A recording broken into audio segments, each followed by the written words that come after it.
looking at it. Start off with some sight reading by your fellow composers.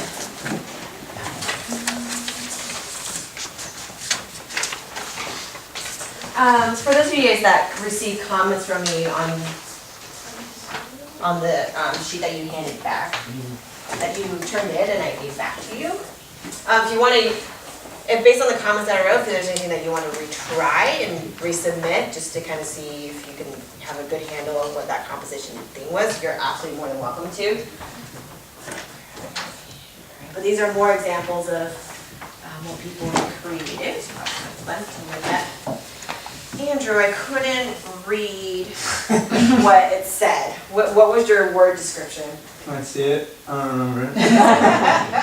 It was, oh my God, sorry.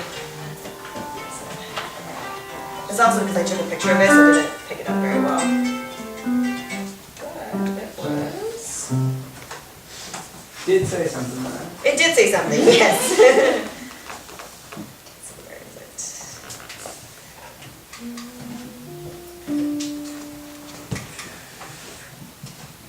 Here we go. Starts with an A. Oh, I'm done too. On Dante. All right. We would scratch in on Andrew's example above the first part. On Dante. That makes it significantly easier to sight read, right? Versus when if you had written Allegro. All right. Okay. So for the college students, their sight reading examples will look very similar to the ones that you've composed.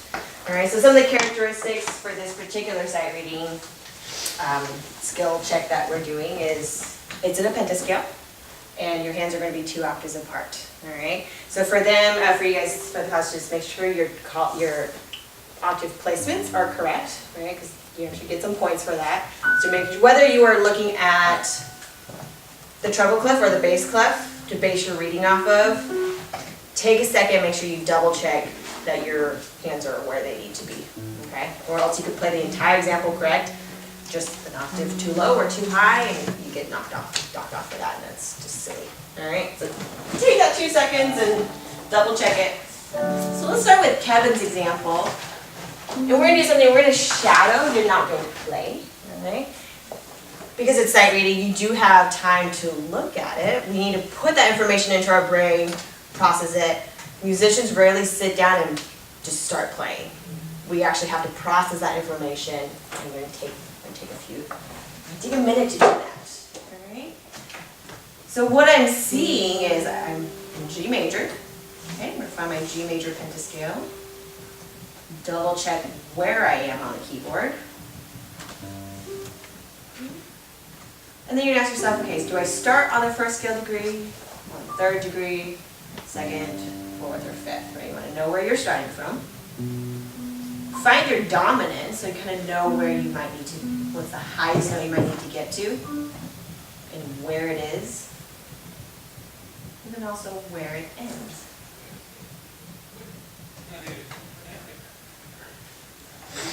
You can shadow through it, so you're thinking of the rhythm. So you also want to kind of try hearing that rhythm in your head.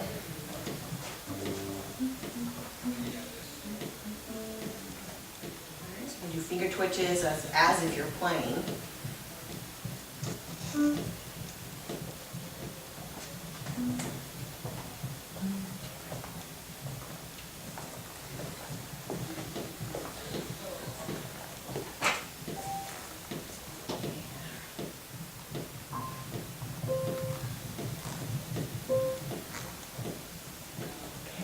Looks like we're about ready to try it. There we go. So legato. Kevin, would you like this to be, let's make it a moderato legato, if that's all right? Yeah. Kevin, can you do a count off for us? 1, 2, 3. 1, 2, 3.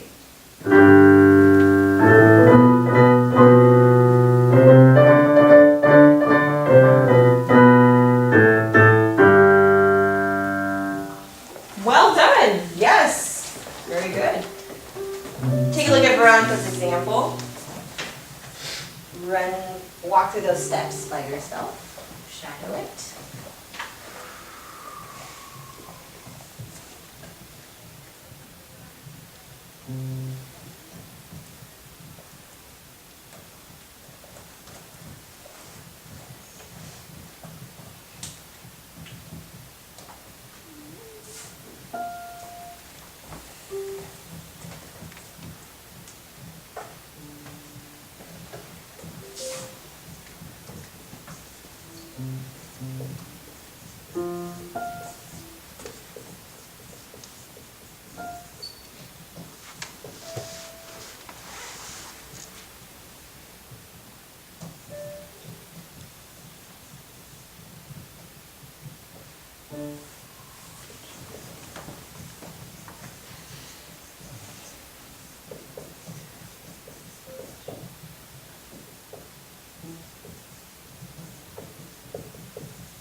Andrew, will you give us a count off? 1, 2, 3, 4.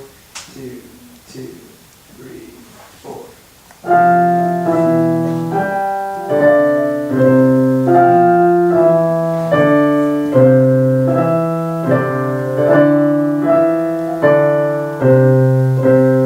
Ooh, all right. So yeah. Let's try that one again. That one's almost less intuitive, right? Because you had some more jumps in there that you're like, ooh, that's where it is. Yeah. Why don't you play your starting notes? Yeah. So first of all, he starts on the 4th scale degree. Yeah. Good to know. All right. Here we go. Let's see if we can get him. I keep saying he because I thought Andrew wrote this. Veronica wrote this. We're going to try and get a more legato sound to see if you can, rather than pulsing every single note so it sounds, we always want to do this with our heads. Let's make it smoother, meaning almost more of a lateral movement rather than up, down, up, down, up, down, up, down. Okay, there we go. Count off again, please, Andrew. 1, 2, 3, 4. 2, 2, 3, 4.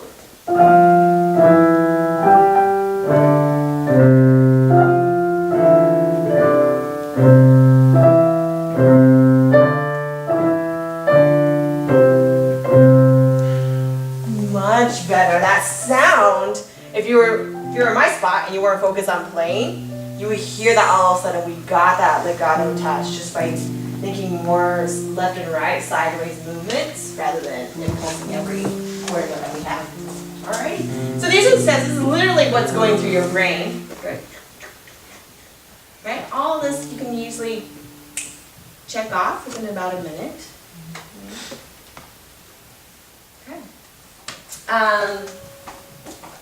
Let's do something else. Alright, so you have Andrew's example that you can play through. There's also more on the website. So we're in chapter 3 now, so if you hop on the website, under chapter 3, there's a whole other PDF document of melodies that people have composed from other classes. Yeah. Are there the answers to any of these exercises that we're doing? Actually, let's take a look. So we mean exercise, meaning what it sounds like? No, like, for instance, when they asked you to transpose something, is there anything that would actually, for that example? Let's check. Right, so it won't be written, but let's see if the sound files, if you can hear what the transposition should sound like, then you could potentially match with it. Pull this up here. Chapter 3. Right, because as you're going along, sometimes it could be hard to, well, am I doing it right? Am I catching all the intervals and all the leaps and whatnot? Let's see what's on the website.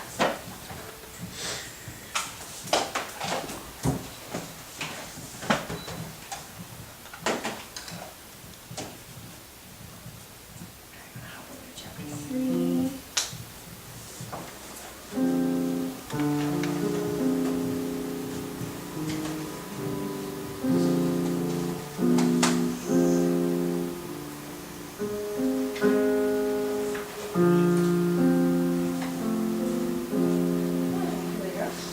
Alright, so in the drop-down menu there, let's see, so if I went to, so Jeannie, you're mainly asking about the transposition, right? Because that's a more challenging transposition. Yeah, here we go. So then,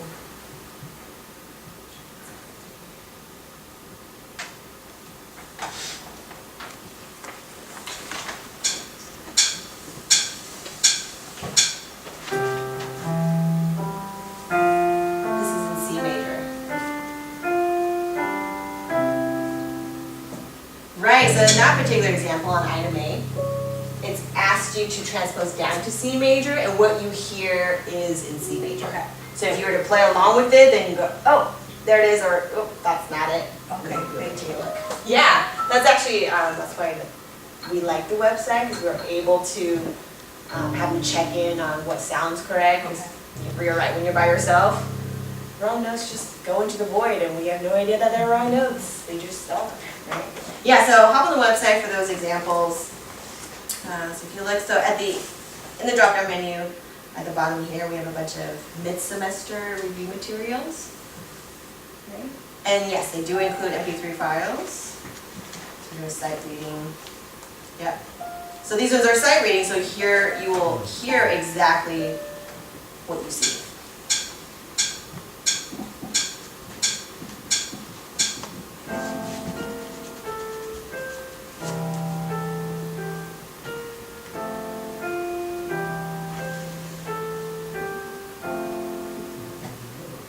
So you hear exactly.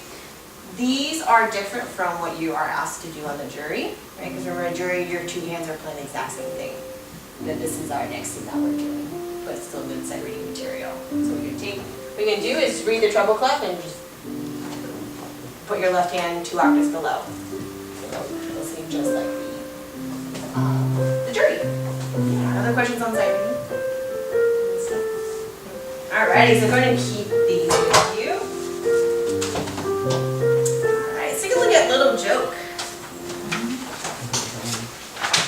It's one of our repertoire choices.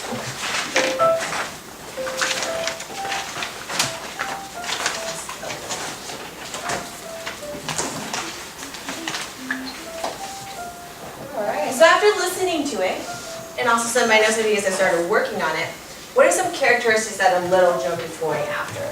Or what are some challenges in a Little Joke? Staccato and legato. Yeah, going back and forth between those two, right? What kind of slurs are those? Yeah, they actually get a special designation. Wait for the word. Are you guys ready? No way. It's a two-note slur. Alright, that's the technical term for it, not joking. So yes, we see a slur. But because it's a two-note slur, it gets a special designation actually. So for example here. Right? It doesn't have to be. Doesn't matter what the value it is. Okay. But the idea is it's actually more, this has more of a staccato touch to it than a longer slur versus that. Right? simply because of the physical way that we play the piano, what goes down has to come up, right? So then on a 2-note slur, your motion is literally you're gonna press down, and then because you have to lift, this one always ends up sounding like a staccato. And it gets a little pop at the end, right? So this staccato right here is always implied, simply because when to go play it, your hand's going to lift. It's going to sound short. And so anytime you have a 2-note slur, the second note will always tend to sound shorter. Okay. In that case, for the little joke, it actually makes it slightly easier to play knowing that you have a natural lift at the end of it. Because that actually propels you into the following staccato notes. Okay.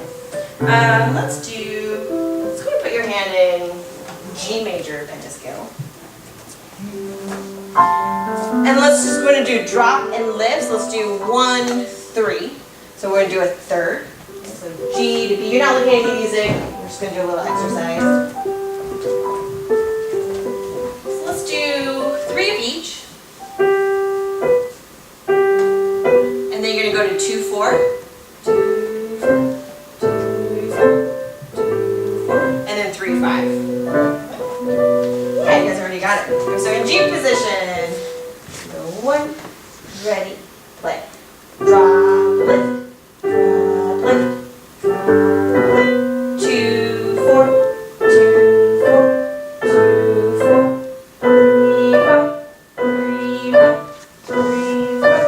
Good. Let's see. It's hard for me to set it up right now. Okay, so let's get more motion in our hands. I see some pretty still hands. We're going to get some more motion in it to loosen up your wrists and your fingers and whatnot. Thank you. So that when you drop, you're going to go ahead, you actually have a bounce in your wrist. It acts as a suspension for us, right? So that when you drop, you can actually, the one time, you can have your wrist come down, but then it needs to come back up on the release, all right? So you have this little motion going on, and you stay really relaxed, and you can play a piece like a little joke where you have a lot of them, one right after another, because this is relaxed. If you're stiff and you're lifting your whole arm, that's gonna you're gonna get tired real fast if you're moving all of this muscle to do the lifting. So down with your wrist, up with your wrist, down, up, down, up. All right, let's try that. Same pattern. 1, ready, play. Down, up, down, up, down, up.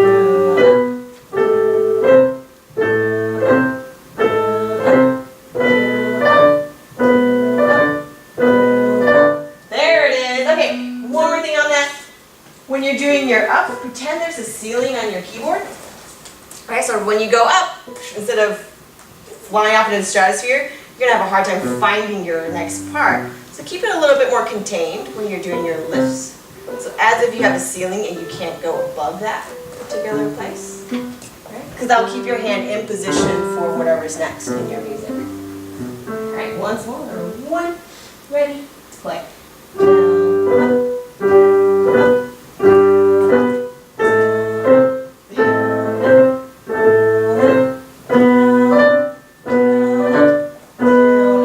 That looks so much better, right? It's a lot more efficient way of playing. Especially if you have other notes that are coming afterwards, you want to stay close to it. Question. Yeah. Piano teacher from way back always had curved fingers. Yes, absolutely. You actually say quite different. Queen. Yes, you do. So as you're, I actually thought about saying a note about that, right? So as your wrist goes down, your finger is still curved, right? So even though your wrist goes down, your hand is now going flat, right? So that, because again, these are, you still have enough strength in here to keep this curve, even as your wrist goes down, right? So you are still on the tip of your finger, essentially. Right? Yeah, so when they're curved, you're on the tips of it. If you are more on a flatter surface, more of your finger pads, then your hand's going to be flat. So by naturally being on the tip of it, your fingers will be curved. And another thing was kind of Our pinky controls our hand shape. If our pinky is on its side or using more surface area, it collapses our entire hand. So really the key is in your fifth finger. If your finger's on the side, your hand is going to be awkward, it's going to be flat. But if your pinky is on the tip, it naturally props the rest of our hand up in a perfect playing position. Yeah, that looks beautiful, Jenny. Jonesy. Yep, exactly. But then now I'm going to collapse your pinky. Your whole hand just falls apart, right? It's like a souffle that just is not structured. Yeah. Very good point, Holly. Thank you. All right, so looking at a little Joe. Go ahead and put on your headphones.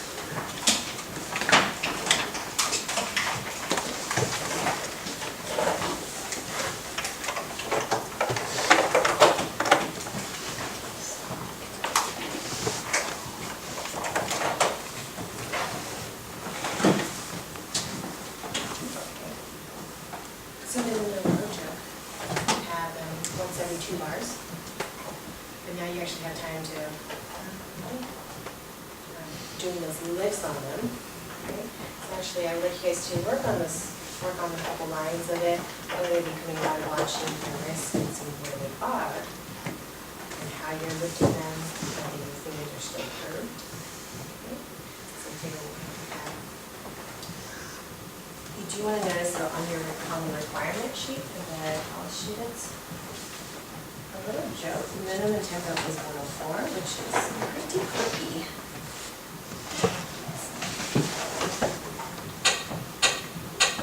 Do the quarter note.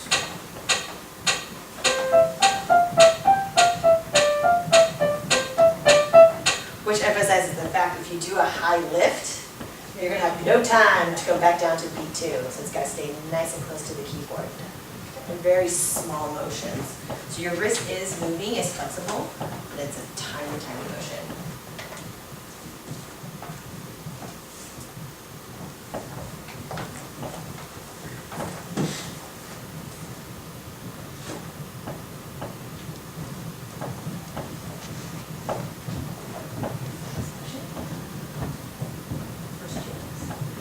Yes.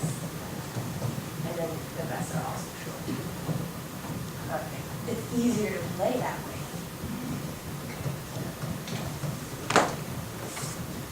Perfect.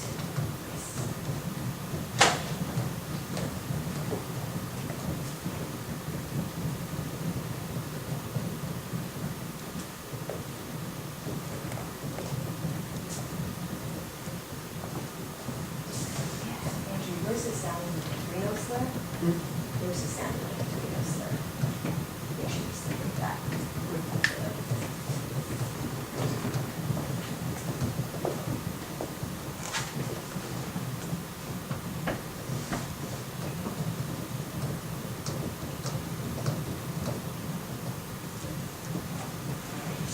And it's actually what I just told Andrew. Yours is starting to sound like a 3. It's starting to sound like a 3-note slur. So it sounds like it, by looking at your hands, it looks like it would sound like that. Instead of, you want to make it more distinct right between us.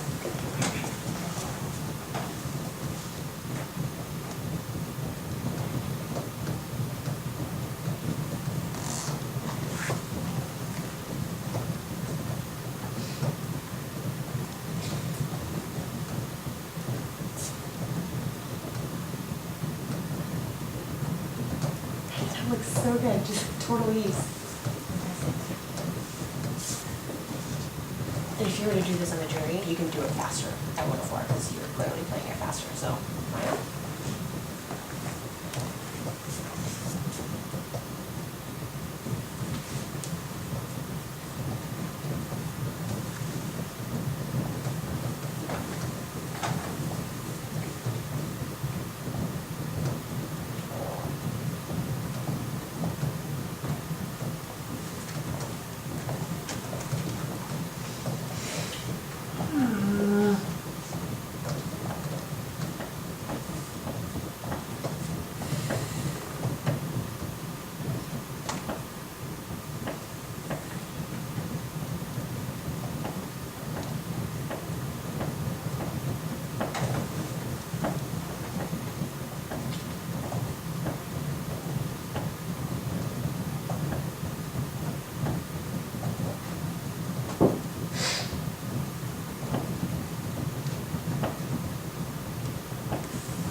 doing a lift between da, and then it gets a little sluggish, which makes it harder to play. Yeah, with that fourth finger, we don't like to pick it up, so it actually come off just a little bit. Yeah, there you go. So you're using your wrist to kind of bounce off of it. Yes.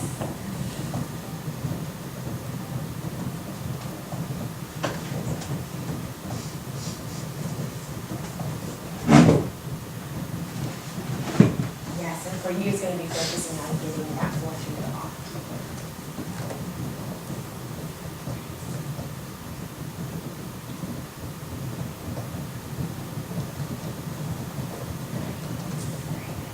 So you are reading the treble clef. What that means is this right here. Yeah, so your hands are really close to one another. You were reading the notes correctly, but again, checking where that belongs. Okay.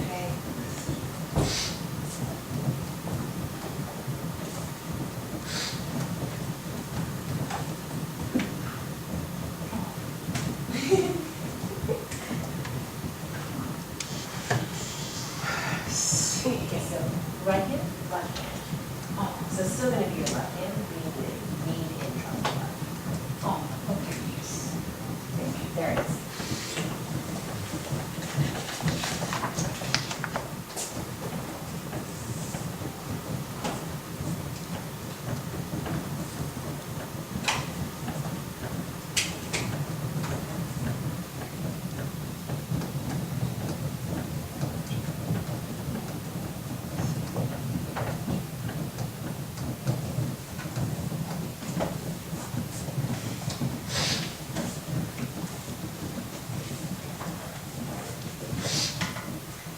That is looking really good, really excellent. I am seeing some more flexible wrists and small, tiny motions, which help you make it be successful, right? This is a great piece to warm up your fingers, to start at a slower tempo, because you have to be very conscious of what's happening here, right? Which is, as pianists, this is everything, right? So to be more aware of what our hands are doing, and this is, Kavalevsky wrote this piece for us to get used to those motions and feeling those touches. Right? On the staccato notes, we play them with our two weakest fingers, your 5th, 5th, and 4th finger. So when you get to them, you want to make an extra effort to make sure they lift off the keyboard and then have a little bit more bounce of life behind them. Because your fingers, because they're weak, they're going to want to stay on the keyboard and sound more legato than a bright, lively staccato. So you have to make an effort to go against what the two lazy fingers want to be doing. Okay. Oh, come out of your neck.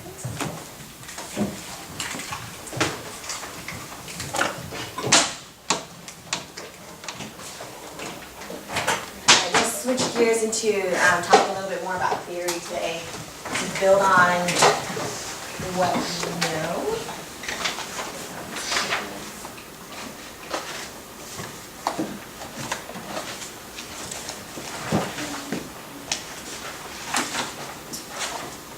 Okay, so yes, if you have your pentascale worksheet when you pull that out, if not, you can always take those as well.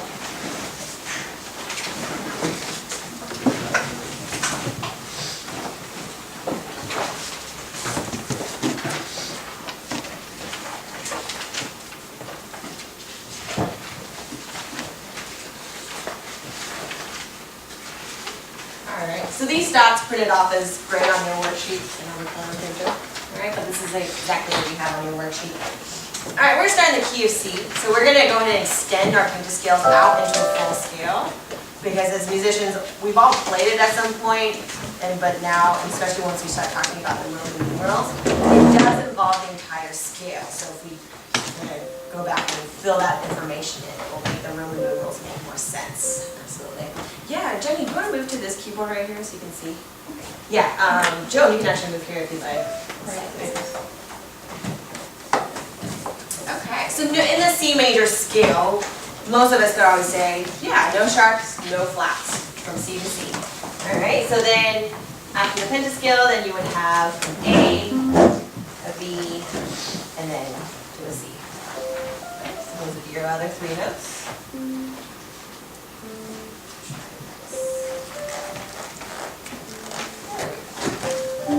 Right, so that fills out the rest of our scale because we know it's all white keys.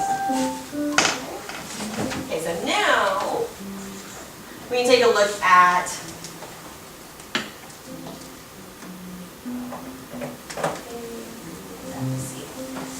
so Holly, from C to D, is that a whole step or a half step?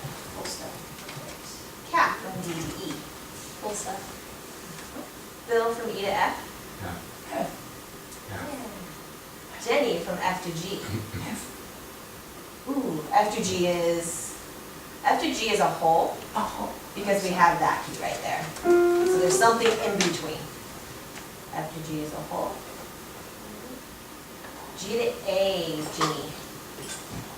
Hold. Whole. Sorry. Yes, because that guy's right there.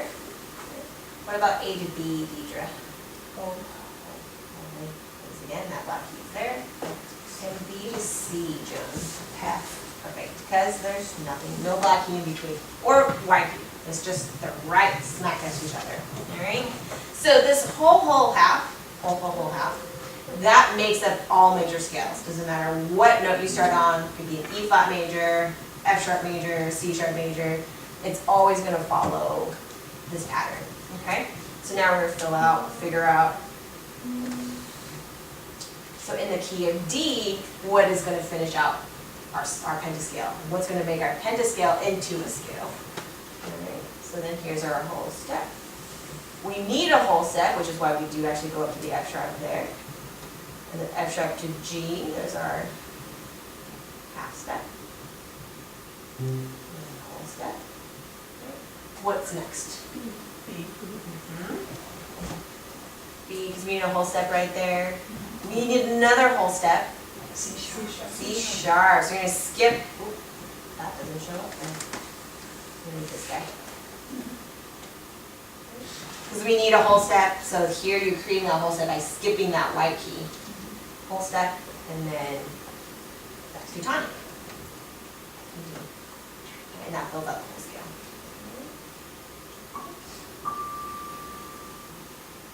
There we go. Alright, so take a second and see if you can make the E and the F pentascales into scales. Wait, So Emma? what? The F1, there's no F. No! Pretend like there's an F right there. Okay. It's right there.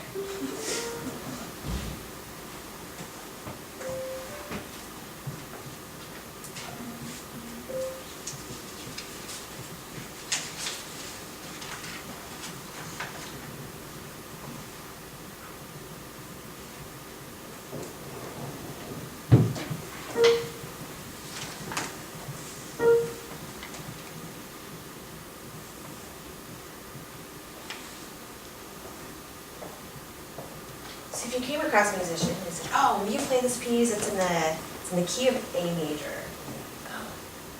A major sounds familiar. I cannot remember what sharps are in there. If you grabbed a keyboard or drew one out for yourself or imagined a keyboard, doing the whole steps and half step pattern, that's how we figure out. That's one way to check what sharps or what flats we need. Because by following that pattern, you will end up needing those black keys. So that's going to be our case with E major. We have quite a few sharps here. So we have our whole step, and another whole step. There's our half step, whole step. So now we need another whole step, C sharp, and we need another whole step, D sharp, and then a half step on that key. So E major we have 4 sharps. There we go. Fern, can you finish out our F major scale for us? F, G, A, B flat, C, D, D. E, and then F. Ah, there we go. So that one only had the 1 B flat. Oh, yeah, that one doesn't have, this one doesn't have the F sharp in there, but go ahead and write in. So based on it, you have the F sharp there. And a G.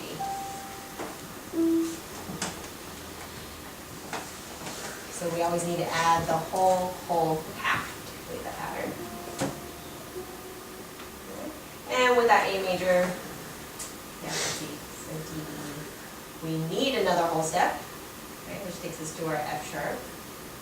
We need another whole step, and then our G sharp half step. Yeah, so F sharp, G sharp, A.